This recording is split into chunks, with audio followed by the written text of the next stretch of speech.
ഉച്ചത്തേന് തോരൻ വെക്കാനൊന്നുമില്ല. അപ്പോഴാണ് ഓർത്തത് പാടത്ത് കുറച്ച് പയറുണ്ടല്ലോ, അപ്പം പിന്നെ ഇന്ന് അത് തന്നെ ശരിയാക്കാമെന്ന് വിചാരിച്ചു. എൻ്റെ കൂടെ ചാരുവും നന്ദൂട്ടനുണ്ട്. ഒരു കൊട്ടയായിട്ട് ഞങ്ങൾ രാവിലെ പാടത്തേക്ക് ഇറങ്ങി. നല്ല തണവുണ്ടായിരുന്നു. അതിലുപരി നമ്മുടെ പാടം കാണാൻ നല്ല ഭംഗിയായിരുന്നു. ചിലതൊക്കെ മൂത്ത പയറാണ്, ചിലതൊക്കെ മൂപ്പ് കുറവാണ്. എന്നാലും നല്ലത് നോക്കിയൊക്കെ പൊട്ടിച്ചെടുത്തു. ഞാൻ എന്താ ചെയ്യുന്നതെന്ന് അറിയാൻ വേണ്ടി നന്ദൂട്ടനും ചാരും ഇവിടെ കൊട്ടയൊക്കെ പിടിച്ച് നോക്കിയിരിക്കുന്നുണ്ട്. പിന്നെ കൊട്ടയിൽ വെക്കാനായിരുന്നു അടുത്ത അംഗം.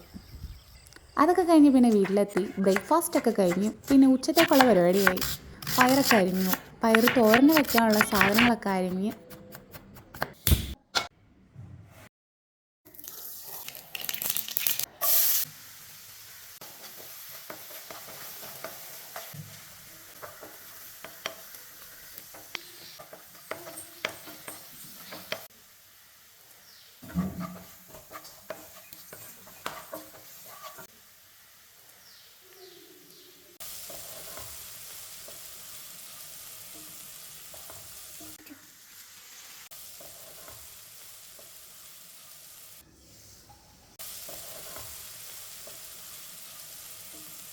അങ്ങനെ ഉച്ചത്തേക്കുള്ള ചോറിനുള്ള പയർ തോരൻ റെഡിയായി.